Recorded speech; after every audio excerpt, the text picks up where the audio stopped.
Hey guys, what is up? It is James Samuels here, and welcome to my next video on my channel. I do notice that lately, as of late, the sound on this camera has not been the greatest. If you listen to it through headphones, it only goes through one ear and the other's just static. And I don't know what I can do about that. There's not really much I can change except speak at higher voice so you can hear me. But nonetheless, welcome to my next video, and there's a couple of topics that I want to get into. I don't know if I'll be able to get them both in this video, but there is one in particular I do want to discuss in depth with, and that's CM Punk.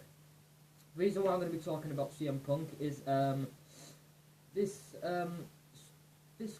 podcast that's been going around with Colt Boo Boom Cabana, who's a professional wrestler, who's, I believe, wrestling in the independent circuits now. He's been doing that for ages. He's a veteran, and he's a fantastic wrestler, great character, in the independents, that is.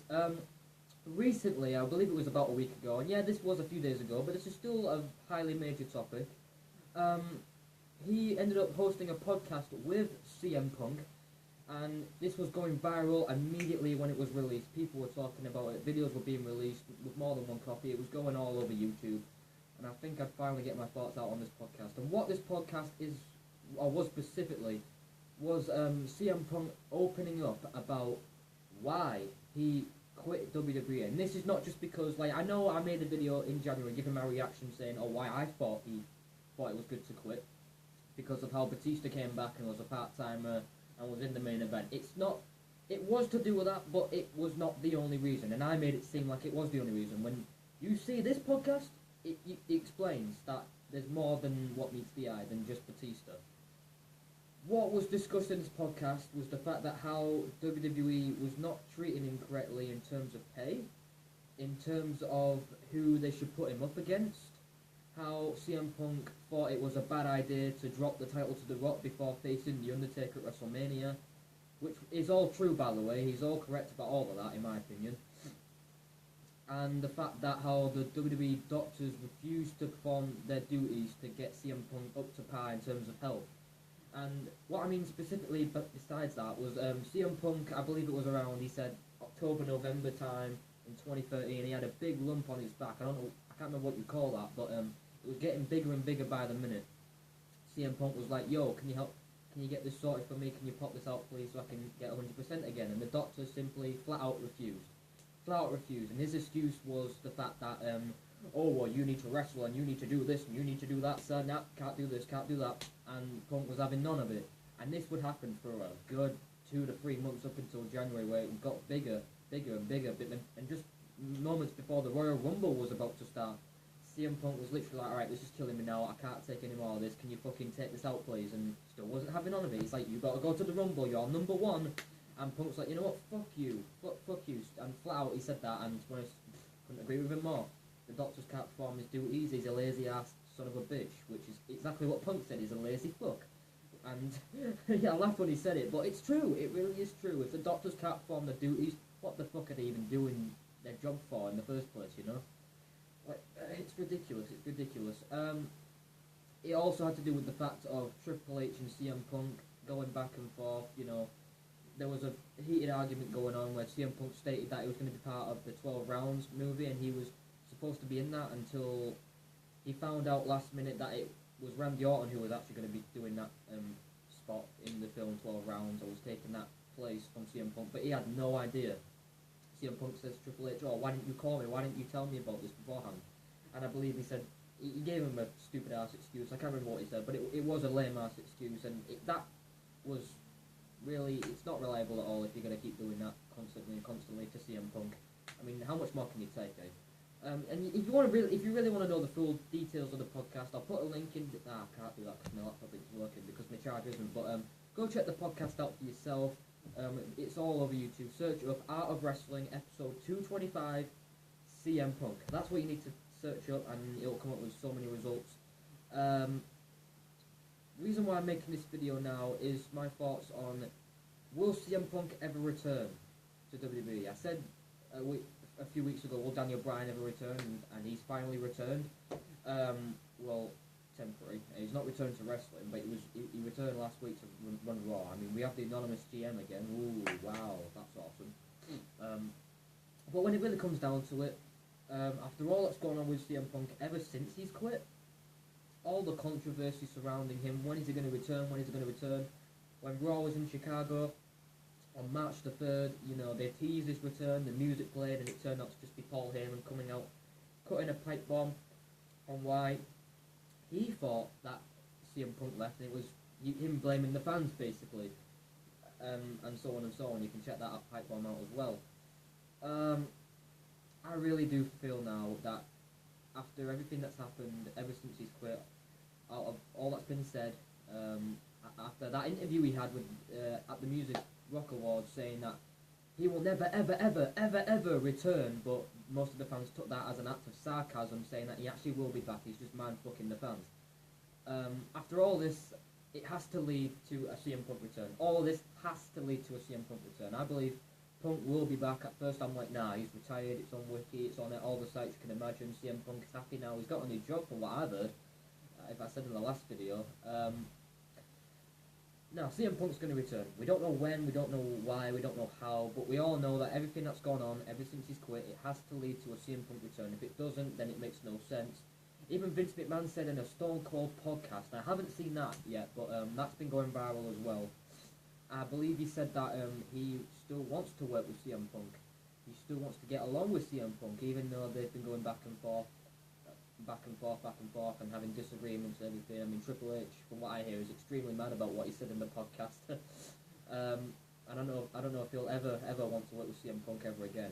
Probably not, but Vince McMahon's still willing, apparently, to give it one more chance. And maybe that's a sign that CM Punk and WWE will come up to terms and will come up with something. I don't know what exactly, but I have hope CM Punk will be back. If he doesn't, I'm not going to bitch and moan, because you know what? After what he said on that podcast saying now, I'm happier than I've ever been. You know, I'm doing my own thing. In WWE, I wasn't treated fairly. They wouldn't, give me the proper treatment when I was injured. They wouldn't give me the correct pay for the amount of matches I was doing. You know, I was wrestling The Rock for the title.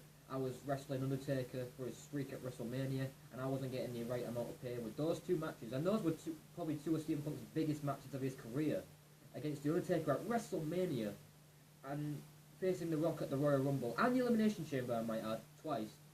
And you're telling me he's not going to get the right amount of pay for those matches? That's bullshit, in my opinion.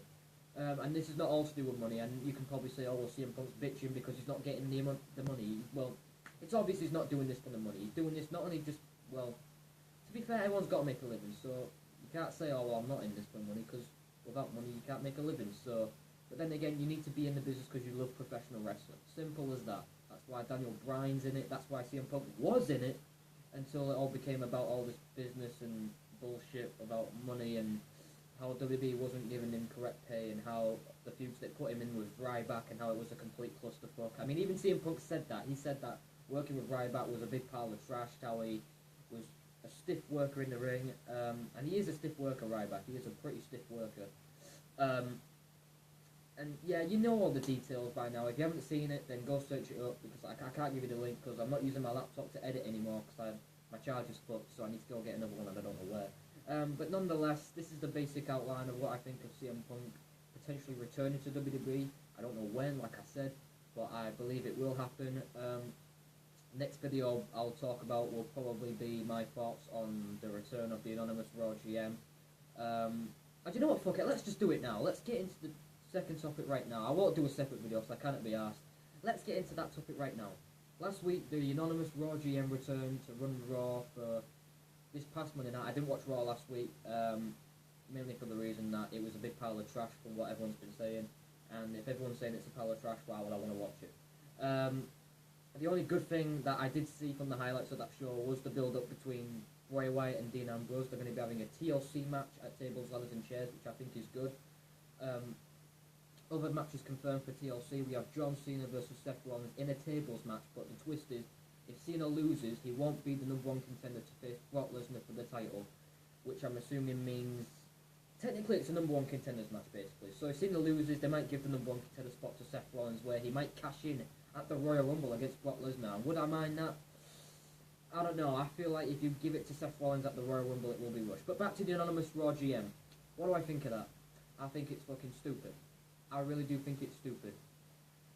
In terms of storyline-wise, I can understand the route they're going, but it's just, stupid to the old stuff every time. Right, the last week when I heard the and I heard Michael call, just a voice, whatever thingy for the anonymous Raw GM, and I quote, and I'm like, oh, back to 2010, back to 2011, back to same old shit. I cannot stand that sound when I hear that, and I quote. What a joke. But again, storytelling wise, like I say, it does, in a sense, make sense due to the fact of what Triple H said in his promo, in his farewell promo with Stephanie McMahon, saying, you know what, you got your wish, but I'm telling you right now, some way or another, you guys will beg for the Authority to come back. Us fans will beg for the Authority to come back. You will regret that you ever got rid of us. And I'm telling you right now, I do regret getting rid of the Authority. I do regret wanting to get rid of the Authority, and I take fucking anything. I even take Vicky Guerrero off of the anonymous GM bullshit. Even Vicky, and that's bad enough. But I'm telling you now, at least we don't get to see the same generic, but we do now.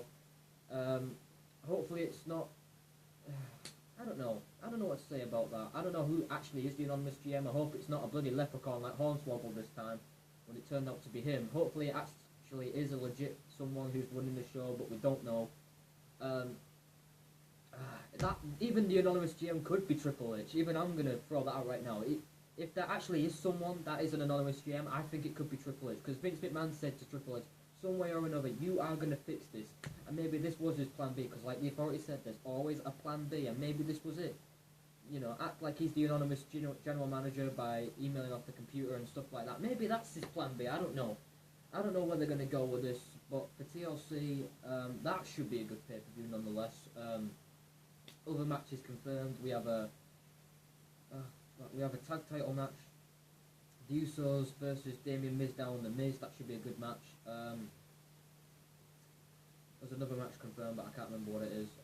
A match between Kane versus Ryback, which makes no sense whatsoever. It's just two guys thrown together in a match, no build whatsoever. I believe there is a stipulation. I think it's a chairs match, or I don't know, something like that. But there really is no purpose to it. I could give two shits. So, yeah, other than that, guys, this has been my thoughts on CM Punk potentially returning and the stuff that's been going on with him, and my thoughts on the anonymous GM coming back and why I think it's good and what's bad. And I just think it's bad because it's stooping to the old stuff, like I said.